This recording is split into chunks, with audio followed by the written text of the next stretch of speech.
March 15th, 44 BCE, a date that would forever change the course of history.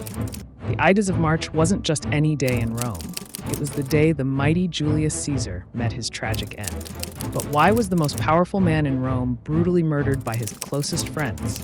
Let's unravel the conspiracy, betrayal, and political intrigue behind the assassination of Julius Caesar.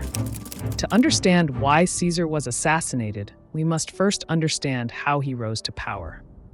Born into a patrician family in 100 BCE, Julius Caesar wasn't initially destined for greatness. Yet through military genius, political savvy, and sheer determination, he climbed the ranks, defeating enemies on the battlefield and outmaneuvering rivals in the Senate.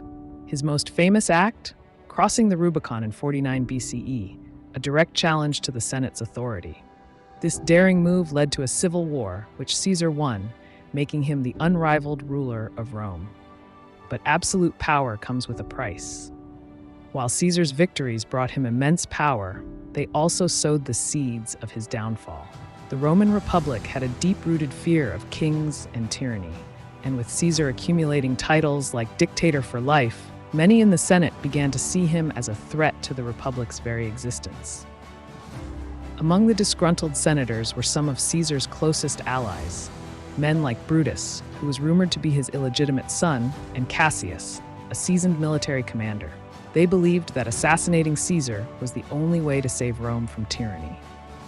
The fateful day was the Ides of March. Despite ominous warnings from soothsayers and unsettling dreams by his wife, Calpurnia, Caesar went to the Senate. But little did he know, he was walking into a death trap.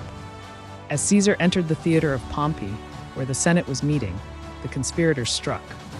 First, Tullius Cimber grabbed his toga, and then, one by one, the senators plunged their daggers into him. Caesar tried to defend himself, but when he saw Brutus among the attackers, he uttered those famous words, "Et tu, Brute," and resigned himself to his fate. With Caesar dead, Rome descended into chaos. The conspirators believed they had restored the Republic, but instead they ignited a new civil war. Caesar's death led to the rise of his adopted heir, Octavian, later known as Augustus, who would become Rome's first emperor. Ironically, the assassination meant to save the Republic marked the beginning of the Roman Empire. Julius Caesar's assassination remains one of the most famous betrayals in history. It's a tale of power, ambition, and the unpredictable nature of politics. But was Caesar's death inevitable, or could Rome have found another way?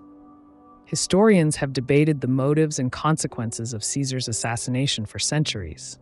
Was Brutus truly acting out of love for the Republic, or was he driven by personal ambition? Did Caesar's centralization of power leave the senators with no choice, or was there another path?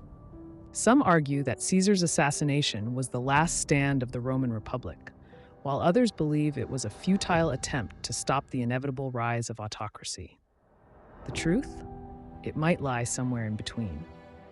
The assassination of Julius Caesar was more than just the end of a life. It was the end of an era.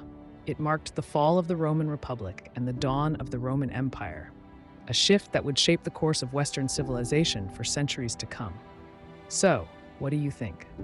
Was Caesar's assassination justified, or was it a tragic mistake? Let us know in the comments below, and don't forget to like, share, and subscribe for more deep dives into history's most intriguing events.